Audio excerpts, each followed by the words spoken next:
परभणी येथील संविधान घटनेच्या निषेधार्थ तालुक्यातील बेंबळी इथं मंगळवार दिनांक 17 डिसेंबर रोजी कडकडीत बंद पाळण्यात आला। शहीद भीमसैनिक सोमनाथ सूर्यवंशी यांच्या न्यायालयीन कोठडीतील संशयास्पद मृत्यू आणि संविधान विटंबना प्रकरणी निषेध व्यक्त करण्यासाठी बेंबळी येथील ग्रामस्थांनी दिनांक 16 डिसेंबर रोजी बंदची हाक दिली होती। या आशयाचे एक निवेदन येथील पोलीस ठाण्याचे सहाय्यक पोलीस निरीक्षक गणेश पाटील यांना देण्यात आलं होतं। गावातील सर्व व्यापारी प्रतिष्ठाने बंद करण्यासाठी गावातील सर्व जाती धर्मांच्या लोकांनी गावातून मोर्चा काढला होता। यात गावातील सर्व जाती धर्माचे लोक उत्स्फूर्तपणे सहभागी झाले होते। गावातील भीमनगर, खंडोबा मंदिर परिसर, छत्रपती शिवाजी महाराज चौक, भारतरत्न मौलाना आझाद चौक, अक्सा चौक, जिल्हा परिषद शाळा मार्ग, रुग्णालय मार्ग, सास्तुरे कॉर्नर आदी मार्ग बंदचं आवाहन करत हा मोर्चा निघाला होता। यामध्ये माजी उपसरपंच बाळासाहेब माने, माजी सरपंच बाळासाहेब कणसे, माजी सरपंच सत्तार शेख, माजी उपसरपंच शरीफ शेख, नागनाथ पाटील, हनुमंत जाधव, बालाजी माने, सलमान शेख, युसुफ अय्यूब शेख यांच्यासह हजारो गावकरी या मोर्चामध्ये सहभागी झाले होते। पण येथे जे घटना घडलेल्या आहेत त्याच्याबद्दल तुम्ही काय सांगणार आहात?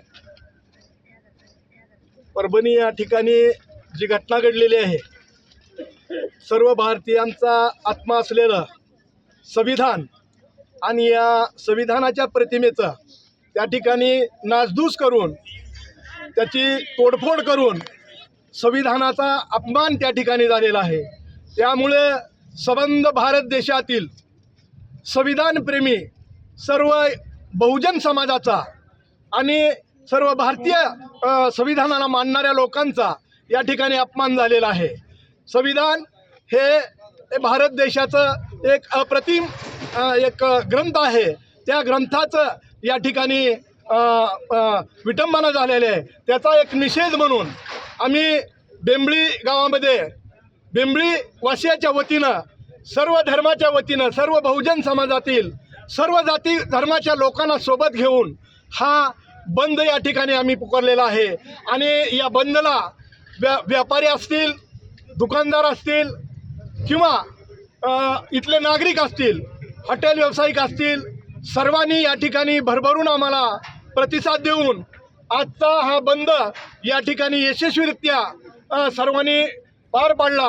त्याबद्दल मी समस्त गावकऱ्यांचं, व्यापारी वर्गाचं, व्यावसायिक वर्गाचं आम्ही या संयोजन समितीच्या वतीनं या ठिकाणी आम्ही सर्वांचे आभार मानतो आणि सर्वांनी सहकार्य केल्याबद्दल। त्याचप्रमाणे पोलीस प्रशासनाने सुद्धा आम्हाला वेळोवेळी मदत देऊन या ठिकाणी आम्ही सर्वांचे आभार मानतो। प्रतिनिधी कलीम शेख, धाराशिव, बेंबळी, NTV न्यूज मराठी।